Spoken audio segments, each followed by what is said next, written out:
यसु के जिंदा बबरकत और जलाली नाम में आप सबको सलाम। मैं आपका host Yasir Mushtaq show for testimony के इस प्रोग्राम में आप सबको खुशामदीद कहता और मैं तहे दिल से शुक्रगुजार हूँ कि आप इसी तरह हमारे साथ बने रहते हैं, अपने सजेशन अपने कमेंट्स हमें देते हैं ताकि हम नई से नई टेस्टमनी आपके लेके आए ताकि सुनने वालों का ईमान जो है मजबूत हो। आज एक ऐसी ही गवाही लेके मैं वापस आप सबके सामने पेश हुआ हूँ। आज हमारे साथ भाई राहिल सलीम रजा हैं जिनका ताल्लुक लाहौर शादरा से। भाई राहिल, हम आपको खुशामदीद कहते हैं शो फॉर टेस्टमनी के इस प्रोग्राम में।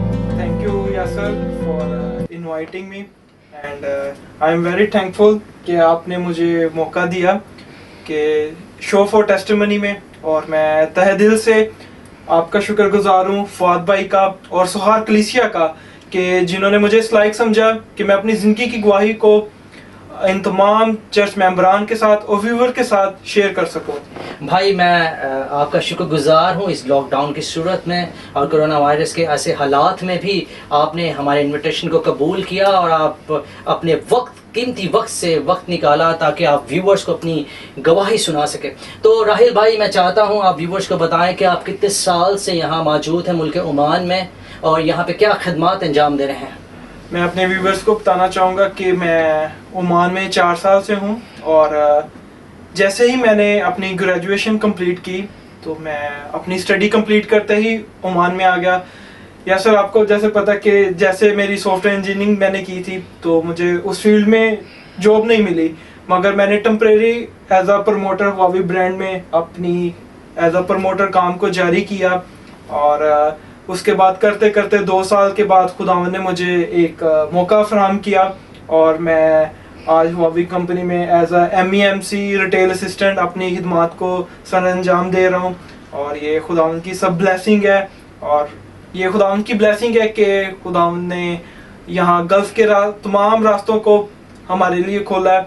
अच्छा, यहाँ पे भाई मैं आपसे पूछना चाहता हूँ कि आपकी ज़िंदगी में क्या बलाहट आई या क्या टर्निंग पॉइंट आया कि आप खुदावंद में पेवस्त हो गए, क्योंकि मैं जानता हूँ पिछले गुज़िश्ता सालों से आपके साथ मुल्क ओमान में हूँ और मैं जानता हूँ कि आप खुदावंद में बड़े जोशीले हैं। तो मैं चाहता हूँ आज अपने व्यूवर्स के साथ जो है आप अपनी ज़िंदगी की टेस्टमनी को शेयर करें ताकि सुनने वालों का ईमान जो है मजबूत हो। जैसे मेरी लाइफ की जो टेस्टमनी है कुछ इस तरह से है कि उससे पहले मेरी लाइफ में कुछ भी नहीं था, मतलब मसीहत से दूर दूर कुछ भी वाकफियत नहीं थी। तो जैसे ही मैं ग्रेजुएशन के लिए यूनिवर्सिटी में एंटर हुआ तो वहाँ पे एक सब्जेक्ट था जो थियोलॉजी का था, वो कंपलसरी था क्रिश्चियन स्टूडेंट्स के लिए। तो वो यूनिवर्सिटी क्या क्रिश्चियन यूनिवर्सिटी थी जिसमें मतलब compulsory religious? Yes sir, Pakistan में फोरमैन क्रिश्चियन कॉलेज के नाम से हमारा क्रिश्चियन अदारा है जो FC कॉलेज के नाम से मशहूर है। जी बिल्कुल। तो वहाँ से मैंने अपनी ग्रेजुएशन कंप्लीट की। तो जैसे ही मैं यूनिवर्सिटी में एंटर हुआ तो वहाँ पे कंपलसरी थियोलॉजी पढ़नी थी, तो मैं मतलब उसको मैंने सिलेक्ट किया और जैसे ही हम मतलब उस कोर्स में मतलब किया तो वहाँ पे डिफरेंट डिस्कशन होना शुरू हुए। लाइक एक ग्रुप्स में मतलब डिफरेंट टॉपिक्स थे ट्रिनिटी के हवाले से, उसके बाद प्रेयर, फास्टिंग और जो भी ये बुतों की कुर्बानी है इससे रिलेटेड जो हमारे कम्युनिटी के लोग थे वो आपस में डिफरेंट बहस और उन पर डिस्कशन करते थे। इस पर हमें रिसर्च करने को मिलती थी। पहले मैं मसीहत में इतना नहीं था, मतलब आप मसीही खानदान से तो ताल्लुक रखते थे लेकिन मसीह से ज़ाती जो है आपका कोई तजर्बा नहीं था। और यही मेरी लाइफ का एक टर्निंग पॉइंट था कि मैंने एक स्टेप फॉरवर्ड मसीहत में एंटर हुआ और जहाँ पे मैंने डिफरेंट बिलीव्स को सीखा। उसके बाद बैप्टिज्म के से रिलेटेड मैंने सीखा, उसके बाद प्रेयर, फास्टिंग, ट्रिनिटी, इन सब बिलीव्स को मैंने पढ़ा, इन पर रिसर्च की और एक वो मसीहत की जो एक तलब है वो मेरे दिल के अंदर मतलब लग गई। और यस, ये एक बहुत मेरे लिए टफ टाइम था कि मेरी जो फैमिली थी वो ऑलरेडी अब बदरू गिरफ्तार थी और 19 एज तक मुझे कुछ भी नहीं था। और जैसे ही मैं मसीहत में एंटर हुआ और इब्लीस का बहुत बड़ा अटैक मेरी लाइफ में हुआ इसी टाइम में। और मगर मैंने उस रास्ते को नहीं छोड़ा, मसीहत को नहीं छोड़ा। यहाँ पे मैं चाहता हूँ कि आप बताएं कि इब्लीस किस किस्म के अटैक आप पे करता रहा, वो जरा थोड़ा आप हमारे व्यूवर्स को एक्सप्लेन कीजिए। इब्लीस तरह तरह से मतलब अटैक करता था, उसका मेरी बॉडी पे पूरा कंट्रोल था, जिस तरह वो चाहता था वैसे मेरी बॉडी। तो आप मतलब उस वक्त क्या रिएक्ट करते थे आप, मतलब डिफरेंट तरह के मेरे रिएक्शन होते थे, मतलब शोर करना, गुल करना, इस तरह की एक्टिविटीज थी मेरी लाइफ में। और मगर तो फिर भी मैंने मसीहत को थामे रखा, जो वो मेरा एक बिलीफ था उस पर मैं कायम रहा। और मैं अपनी जो लाइफ की टेस्टिमनीज को शेयर करते करते मैं कुछ बात ऐड करता चलूँगा कि जैसे ही इब्लीस का अटैक हुआ तो मैं यूनिवर्सिटी में थोड़ा सा सेपरेट हो गया, जो रोज़मर्रा की एक्टिविटीज़ थी उनसे थोड़ा सेपरेट हो गया, अलग रहना, कि किसी को इस तरह पता ना चले, क्योंकि मेरी फैमिली जानती थी सब कुछ, मगर मैं इसको अपनी जो गैदरिंग थी, जो मेरी जो फ्रेंडशिप एक सर्कल था, उससे मैं दूर होना शुरू हो गया। यहाँ पे राहिल भाई मैं पूछना चाहता हूँ कि जब आपकी फैमिली को मालूम था कि आप बदरू गिरफ्ता हो, तो उन्होंने क्या स्टेप्स लिए, मतलब इसके लिए आपको इस इब्लीसी कुव्वतों से निकालने के लिए?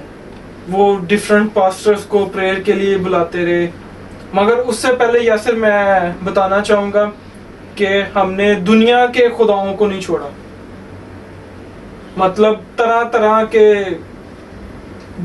तवीर धागे, मगर कुछ भी काम नहीं आया। मतलब आपकी फैमिली आपको जादूगरों के पास, जादू टूना करने वालों के पास लेके जाते रहे ताकि उस इब्लीसी कुव्वतों से जो है आप रिहाई पाए? बिल्कुल ऐसे ही है कि जो फैमिली के दूसरे भी थे वो भी इस बदरू गिरफ्तार थे और इस जंगल में थे और डिफरेंट जगह पे गए, मगर यासिर कुछ भी नहीं हमें हासिल हुआ। मगर मैंने अपनी कश्मकश को जारी रखा, उन बिलीव्स को, उन अपने जो अंदर मैंने दिल में रखे थे। और इसी टाइम में मुझे एक भाई मिले, एफसी कॉलेज में ही रहते हैं, असलम भाई उनका नाम है। तो वो एफसी की बैक साइड पे उनकी शॉप थी। तो मैं एक दिन फिर रहा था, तो वो अचानक ना कहते, यार तू तो बड़ा मतलब घूमता फिरता था, तो मतलब उस शख्स ने मतलब आपको जज नोटिस किया हाँ। कि यार तुझे क्या हुआ है। मैं पहले बड़ा वो शख्स भी मसीही में था, वो मसीहत में थे। तो फिर उन्होंने मुझे बिठाया, उन्होंने मेरे से पूछा कि तुम्हें क्या हुआ राहिल। मैं क्या असलम भाई कुछ भी नहीं हुआ। नहीं कुछ हुआ। फिर उनके साथ मैंने अपनी जो कंडीशन थी उसको शेयर किया, क्योंकि उस टाइम में मेरी स्टडी बहुत डिस्टर्ब थी, मेरी रोज़मर्रा की जो एक्टिविटीज थी वो बहुत मतलब डिस्टर्ब थी, मैं मेंटली बहुत डिस्टर्ब था और मैं बहुत एक कश्मकश में चल रहा था। तो इसी टाइम में उन्होंने मुझे गाइड किया। उन्होंने कहा कि नेक्स्ट जो वेडनेसडे है ना, मेरे घर में मीटिंग है। तो मेरे अंदर एक जुनून सा था, मैं क्या मैं जाऊंगा, क्योंकि जब आप तहैया कर लेते हैं कि आपने किसी चीज़ से आज़ाद होना है तो आप किसी भी हद तक जा सकते हैं। फिर मैं उस मीटिंग में गया उनके घर। फिर एक पास्टर हैं, पास्टर खुर्शीद, उनका बाहर कॉलोनी से ताल्लुक़ है। तो उनकी वो उस घर में आए थे, उन्होंने फर्स्ट टाइम मेरे लिए प्रेयर की। तो मैं मतलब वहाँ पे गया। उसके बाद ऐसे ही चलते चलते फिर उन्होंने कहा कि आप हमारी मीटिंग्स में आए वेडनेसडे। फिर मैंने या फिर अपनी जैसे ही क्लासेस ख़त्म करनी, मैंने मीटिंग पे चले जाना।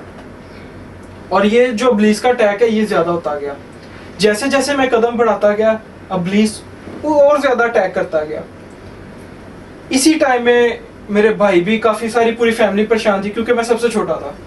तो उन्होंने, एक भाई हैं हमारे अनवर भाई, उन्होंने मेरे लिए प्रेयर की। उन्होंने 3-3 घंटे मेरे लिए प्रेयर करते रहे। यानी कि उनके दिल में आपके लिए बर्डन था, बोझ था। तो डेली उन्होंने प्रेयर करनी। मैंने रोजमर्रा की एक्टिविटी से सेपरेट होकर प्रेयर में ठहर जाना।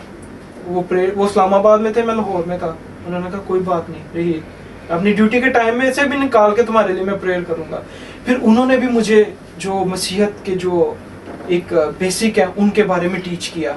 वो डेली मुझे एक न्यू टॉपिक पे मुझे कलाम करते ताकि मैं अपनी ज़िंदगी को चेंज करूं, क्योंकि उससे पहले मेरी लाइफ में मसीहत से दूर दूर मेरा वास्ता नहीं मतलब था। उन दिनों फिर ऐसा, मतलब आप क्या फील करते थे? मतलब आप फील करते थे कि आप आहिस्ता आहिस्ता अबलीस की कुव्वतों से जो है छुटकारा हासिल कर रहे हैं? छुटकारा हासिल करे, मगर और ज्यादा अटैक होते गए कि अबलीस ने डिफरेंट तरीकों से करना, लड़ाई झगड़ों में, इन चीज़ों में अबलीस मेरे पे अटैक करता रहा। एक दिन उन्होंने मुझे बोला, राहील तुम क्यों नहीं मेरे टीचर से क्यों नहीं मिल लेते? अच्छा, उन्होंने भी आगे मतलब रेफर किया, उन्होंने भेजा church alpha mega Pentecostal church Narowal में उन्होंने भेजा। तो वो मेरे लिए न्यू था। मैं और मेरे फादर बैठे, सुबह सुबह गाड़ी में बैठे, यहाँ से तकरीबन लाहौर शादरा से तकरीबन 2 घंटे का सफ़र है। मैं और मेरे फादर गए और वहाँ पे जब पहुँचे, जब प्रेयर ख़त्म हुई तो हमने उनको तारफ़ कराया कि हमें फलान आदमी ने हमें भेजा है, अनवर भाई उन्होंने भेजा है। फिर जो खुदा के खादम है पास्टर मैनुअल, उन्होंने मेरे लिए प्रेयर की। तो वहाँ पे भी मेरी तबीयत बहुत ख़राब थी। तो उन्होंने मुझे एक बात बोली कि रहील देखो, मैं तुम्हारे लिए प्रेयर करूँगा। ये जो उनके मुंह के अल्फाज थे वो मेरी ज़िंदगी, उन अल्फाज ने मेरी ज़िंदगी को बदल दिया। उन्होंने कहा, रहील तुम दुआ रोज़े में ठहर जाओ, खुदा तुम्हें आज़ाद करेगा। मैंने वो दिन देखा जब मेरे फादर काफ़ी परेशान थे, उनकी आंखों में बहुत आंसू थे। तो सारी फैमिली बहुत परेशान थी क्योंकि मैं सबसे छोटा था। तो जो बात थी खुदा के खादम की, मैंने उसको अपने दिल में रख लिया कि मैंने उस कलाम को, उस बात को मैंने रिसीव किया। मैं दुआ रोज़े में ठहर गया। मैंने यूनिवर्सिटी जाना है, मैंने सुबह रोज़ा रखना है। वहाँ पे टाइम नहीं लगा खोलने के लिए। मैंने घर आके प्रेयर करके मैंने रफाकत रखनी है खुदा के हादमीन के साथ। मैंने लंबी दुआ में ठहरना है। मैं कुछ वक्त तो ऐसा था कि रात के 10-10 बज जाते थे। मैंने मीटिंग अटेंड करनी है, फिर मैंने रोज़ा खोलना है। कभी अक्सर औकात जब मैं बार कॉलोनी मीटिंग से आ रहा था तो मैं रास्ते में अपना रोज़ा खोल रहा था। मगर मैंने उस कलाम को नहीं छोड़ा। या मतलब मैंने इस प्रोसेस में, ठीक है, आपने ये जंग को खुद फतह किया। बिल्कुल, ठीक है, और खुदा यीशु मसीह के वसीला से जो है आप रिहा हुए। बिल्कुल, खुदा के खादमी ने मुझे बहुत गाइड किया। वो मेरे लिए बहुत दुआ में ठहरे। और जैसे उनकी एक बात थी कि ये जंग मैंने खुद जीतनी है। मैं दुआ रोज़े में ठहरा रहा। मैं कंटिन्यू खुदा के हजूर में झुक गया। मैंने कहा, खुदाया मैं फतह पाऊंगा, मैं फतह पाऊंगा। अबलीस भी अपना जोर लगाता रहा और मैं भी खुदा के हजूर में झुक के अपना जोर लगाता रहा। Praise the Lord. और एक दिन मैं दुआ में ठहरा था, तो वहाँ पे मीटिंग चल रही थी। तो पास्टर साहब ने कहा कि खुदा के रूह ने किसी को छुआ। मुझे नहीं पता, मेरे हाथ इस तरह दोनों उठ गए। मैंने कहा, मुझे खुदा के रूह ने छुआ। उन्होंने कहा कि आप गवाही दें। मैं कहा, फिर मैंने अपनी गवाही दी। और वो एक ऐसा मंजर था कि मुझे ऐसे किसी चीज़ ने छुआ है। मैंने कुछ देखा है। मैंने अपनी आंखें बंद की, मैंने खुदा के जलाल को मैंने अपनी आंखों से देखा है। Praise the Lord. और जैसे वो दुआ कर रहे थे, एक मजमा था, एक रूम था, जैसे उस वहाँ पे एक चेन प्रेयर चल रही थी। जैसे ही मैं दुआ करता रहा, खुदा ने मुझे अल्फाज देना शुरू किए। मेरी जो अल्फाज थे वो ऑटोमेटिक चेंज होना शुरू हो गए। मैं घबरा गया। मैं कि ये क्या है? मुझे समझ नहीं आ रही थी कि मैं क्या बोल रहा हूँ। फिर मैंने खुदा के खादम को कहा, मैं ये क्या बोल रहा हूँ? उन्होंने कहा, खुदा के रूह ने तुझे छुआ है और ये पाक रूह के अल्फाज है। मैं बहुत, ये एक मेरे लिए फतह का एक निशान था। ऐसे ही फिर जंग यहाँ पे ख़त्म नहीं हुई थी यासर भाई। जंग चलती रही, मैं फिर लड़ता रहा। फिर खुदा के आदमी ने कहा कि अब तुमने खुदा का पाक रूह मिल गया, अब बपतिस्मा लाजमी है। फिर उन्होंने मुझे बैप्टिज्म के लिए टीच किया। फिर अब मैंने अपनी ज़िंदगी में से बहुत सी चीज़ों को फिर मैंने तर्क किया। झूठ बोलना, गाली गलोच, उसके बाद बुतों की जो कुर्बानी हम खाते थे, क्योंकि उससे पहले हमें इस चीज़ का इल्म नहीं था। मैंने उस चीज़ को तर्क किया। क्योंकि खुदा पाक है और खुदा पाकीज़गी को पसंद करता है। Praise the Lord. तो मैंने इन चीज़ों को तर्क किया, मैं खुदा में बढ़ता गया। फिर मैंने बैप्टिज़्म लिया और बैप्टिज़्म के लिए भी एक बड़ी कश्मकश थी कि कहाँ पर होगा, लाहौर में होगा या नारोवाल में होगा। तो मैं पास्टर खुर्शीद को कॉल करता रहा कि पास्टर साहब कब आपने बैप्टिज़्म करने हैं? वो कहते जी नेक्स्ट वीक। तो मैंने अंकल मैनुअल को कॉल की, मैं कहा मैं वो काफ़ी बुजुर्ग हैं तो उनको मैं अंकल ही बोलता हूँ, तो वो बहुत लविंग हैं थे। तो वो कहते रहील हम तो हौज साफ कर रहे हैं, जो तैयारी है कल बैप्टिज़्म की और भी लोग हैं उनको भी देने हैं, तो वो तो तैयारी चल रही है। फिर मैंने अपना तैयारी की, फिर मैंने फैमिली वालों को बताया कि इस तरह मेरा बैप्टिज़्म है। और तो फिर कहते ठीक है। फिर वाले साहब मेरे आए, तो वहाँ पे जब बैप्टिज़्म लिया तो एक नई ज़िंदगी को मैंने पहना। जब मैं वहाँ से निकला तो वहाँ पे मेरा बहुत एक अच्छा इस्तकबाल किया गया। वहाँ पे जो वहाँ के गांव के लोग थे, जितने भी थे, उन्होंने सब ने वेलकम किया, गा के बजा के Praise the Lord. के एक नई ज़िंदगी को पहना है। फिर एक मालाएं पहनाएंगी कि एक नई ज़िंदगी जो रूह है वो खुदा में एंटर हुई। और उससे पहले भी यार मैं थोड़ा सा ऐड करना चाहूँगा कि जब इबादत चल रही थी तो सिस्टर ने मुझे बोला कि आप खुदा में खिदमत कर सकते हैं, मतलब बहुत सख्त काम है। मैं कहा हाँ मैं कर सकता हूँ। तो यहाँ पे मुझे राहिल भाई खुदा यीशु मसीह जब ग्रासीनियों के एक इलाके में जाते हैं और वहाँ पे एक शख्स मिलता है जो बदरू गिरफ्ता होता है जी, और जब खुदा यीशु मसीह उससे पूछते हैं तेरा नाम क्या है, तो वो कहता है लश्कर, यानी कि उसके अंदर इतनी अबलीसी जो है वो कुव्वतें थी, बदरूहें थी। और खुदा यीशु मसीह ने उसे आज़ाद किया और उस जगह पर वो खुदा यीशु मसीह का गवाह बन गया। और आज इस गवाही से मुझे सीखने को मिल रहा है कि खुदा यीशु मसीह जिसे आज़ाद करता है ज़रूरी है कि वो खुदा यीशु मसीह की गवाही दे। और व्यूअर्स, मैं आपसे भी कहना चाहता हूँ, आप भी खुदा यीशु मसीह की गवाही के लिए आगे आएँ और खुदा उनके नाम को जलाल दें। बढ़ते हैं भाई राहिल की तरफ। और जैसे ही ये मैंने बैप्टिज़्म लिया और उससे पहले ही खुदा ने मुझे आज़ाद और रहा कर दिया था। और जैसे ही मेरी दुआया ज़िंदगी आगे बढ़ती गई तो मेरी फैमिली, जैसे मैंने आपको स्टार्टिंग में बताया, वो भी बदरू गिरफ्तार थे, कि मेरी लाइफ जैसे ही चेंज हुई, ये उनके लिए एक साइन था कि खुदा अगर उसकी ज़िंदगी में काम कर सकता है तो खुदा हमारी ज़िंदगी में भी काम कर सकता है। और हम खुदा, हमारी पूरी फैमिली खुदा से बहुत दूर थी। और जैसे ही मैंने बैप्टिज़्म लिया उसके फ़ौरन 2 वीक्स बाद यस मेरी पूरी फैमिली ने खुदा को कबूल किया, खुदा को एक निजात दहिंदा कबूल किया और अपनी लाइफ को चेंज किया। और उन सब ने बैप्टिज़्म लिया और सब इस चीज़ से आज़ाद हुए। Praise the Lord. यहाँ पे राहिल भाई मैं ये पूछना चाहता हूँ कि खुदावन में आने से पहले की ज़िंदगी आपकी कैसी थी और अब आप कैसा फील करते हैं? आप हमारे व्यूअर्स से शेयर करें। मैं शेयर करना चाहूँगा कि जो ज़िंदगी मसीहत में है वो नॉर्मल नहीं है। मसीहत में जब हम आ जाते हैं, ये एक स्पेशल ज़िंदगी है कि हम जो चीज़ रुपए पैसे से नहीं खरीद सके, और वो खुदा की मोहब्बत में हम खुदा के हजूर में झुक के और खुदा के हजूर सर वजू होके हमने उस चीज़ को गेट किया कि 10 साल के बाद खुदा ने हमारी पूरी फैमिली को आज़ाद किया। Praise the Lord, hallelujah. ये एक हमारे लिए, मेरे पेरेंट्स के लिए एक बहुत बड़ी लाइफ की एक टेस्टिमनी थी कि जैसे ही मेरी लाइफ चेंज हुई और मैंने उनके लिए बोझ रख के दुआ की। और आप दिन ब दिन खुदा के कलाम में लिखा है कि जब आप मसीह में नए हो तो आप पुरानी चीज़ें जो है वो जाती रहती हैं, तो मतलब आप नई मखलूक हो जाते हो। तो बिल्कुल, तो मेरी पूरी फैमिली चेंज हुई।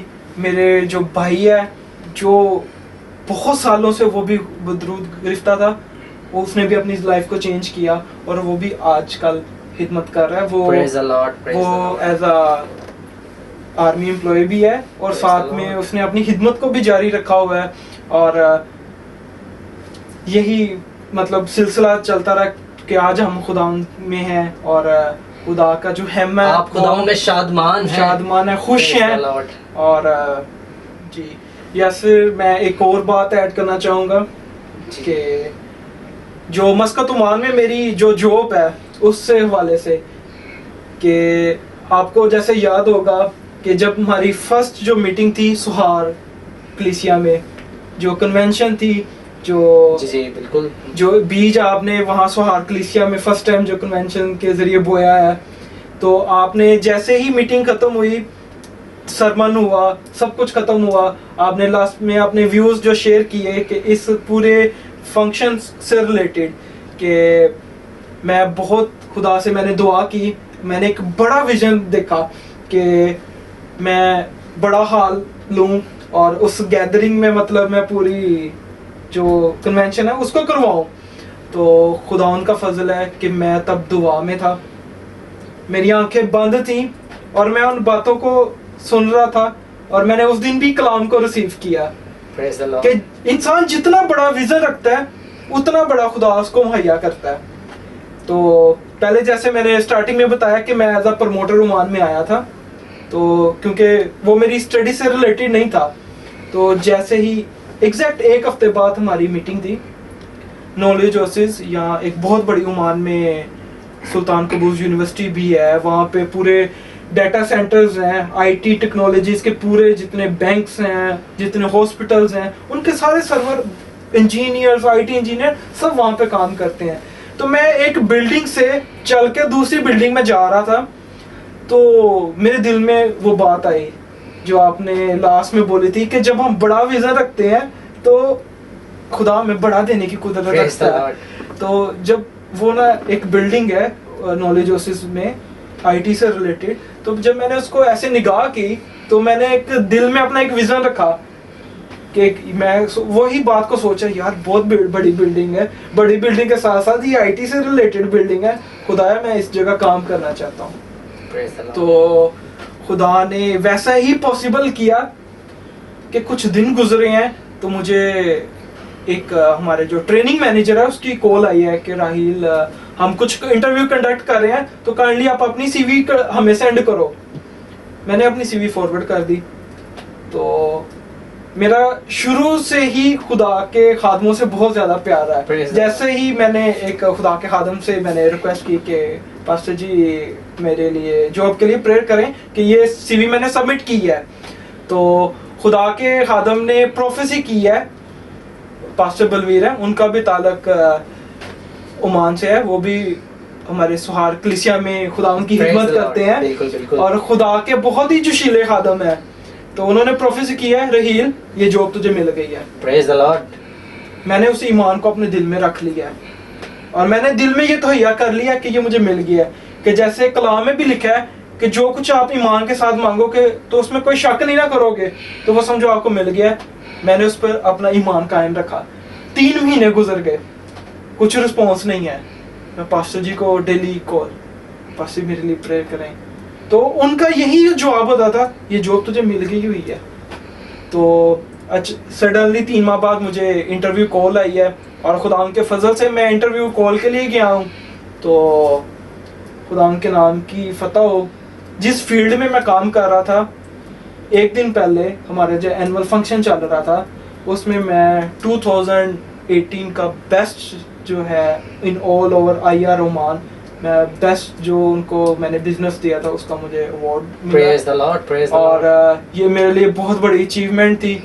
और उसी टाइम में मुझे सिटी मैनेजर की कॉल, मतलब उसने मुझे बुलाया साइड पे कि रहील तुम्हारा कल इंटरव्यू है, तो काइंडली आप कल इंटरव्यू के लिए आए। Praise the Lord. और मैं इंटरव्यू के लिए गया हूँ, मैंने खुदा के नाम की फतह का नारा मारा है और मुझे जब खुदा के खादम ने बोल दिया कि तुझे जॉब मिल गई है, तो मुझे ये मैंने इस ईमान के साथ इंटरव्यू के लिए गया हूँ कि अभी मैं रास्ते में आ रहा था जब इंटरव्यू देखकर, तो अभी आके मैंने स्टे किया, तो उन्होंने मुझे कहा कि राहिल आपकी नेक्स्ट संडे से ज्वाइनिंग है, आप पहले जिस भी स्टोर पे थे काइंडली आप अपना सारा हैंड ओवर कर दें और नेक्स्ट संडे आपकी ज्वाइनिंग है और काइंडली आप होम ऑफिस में आप आके ज्वाइन करें। Praise the Lord. और पूरा ऑफर लेटर वगैरह सब उन्होंने इशू कर दिया था, सब अरेंजमेंट उन्होंने कर दिए थे। देन मैं खुदा के फजल से आज हवावी कंपनी में खुदा ने मुझे सरफराजी और बहुत कामरानी अता की हुई है। Praise और the मैं as a MEMC retail assistant काम कर रहा Praise the हूँ। और Lord। ये खुदा की ब्लेसिंग है कि जैसे ही हम खुदा के साथ जुड़े रहे, खुदा ने बहुत सरफराजी अता की। और मैं यही कहूँगा सबको कि जिंदा खुदा पे जब भी कोई भी मुसीबत या परेशानी हो, आप जिंदा खुदा के हजूर में झुकें, वो सब कुछ करने की कुदरत रखता है।